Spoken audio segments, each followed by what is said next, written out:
Howard Schultz's story begins in the Canarsie housing projects of Brooklyn, New York, a place where dreams rarely took root. Life was tough, cramped apartments, hard-working families, and a sense of limits everywhere. The defining moment came when Howard was 7. He found his father, a truck driver, injured and out of work, no insurance, no safety net. That image of defeat stuck with Howard, teaching him how fragile working-class life could be. He saw how easily dignity could be lost, and how quickly hope could vanish. But the projects also taught him resilience.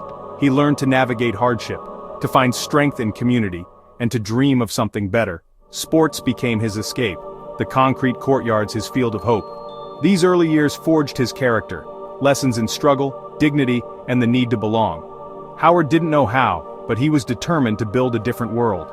The hardships of Canarsie became the fuel for his ambition. He carried these lessons with him, long after he left Brooklyn behind. The boy from the projects was ready to chase a bigger dream.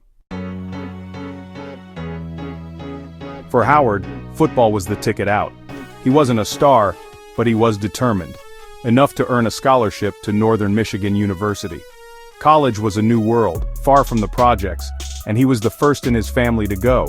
After graduation, he hustled in sales at Xerox, learning persistence and the art of persuasion.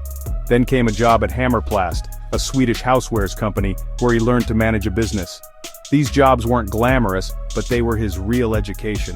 Each step was a move away from the cycle of poverty he'd seen at home. He was driven by the memory of his father's struggles, a constant reminder to keep pushing forward. Howard built his foundation brick by brick, determined to create a life of stability.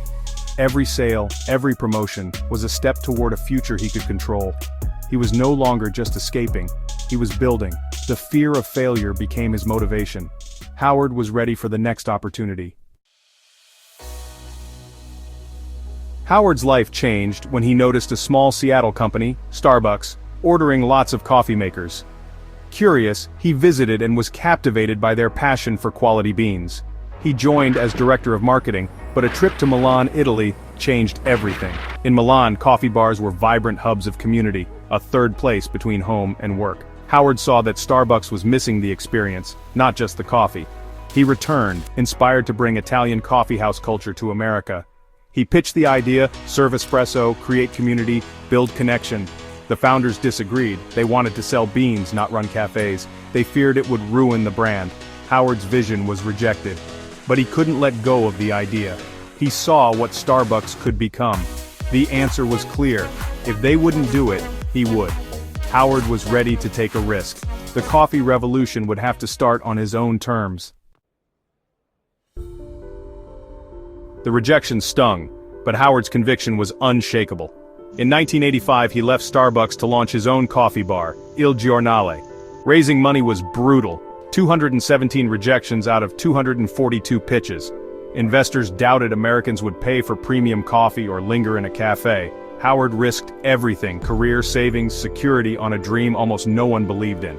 But he persisted, refining his pitch and sharing his passion. Finally, a few key investors took a chance. The first Il Giornale opened in Seattle, a small victory but proof his vision could work.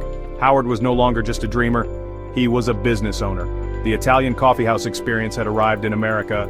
He built a loyal following, one cup at a time.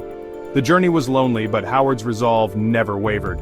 Each setback fueled his determination. He was ready for the next big leap. The dream was just beginning.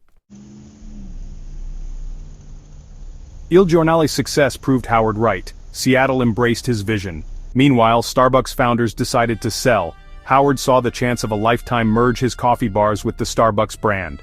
The price was steep, $3.8 million. Fundraising was another uphill battle, with rivals circling. In a crucial moment, Bill Gates Sr. helped Howard secure the deal.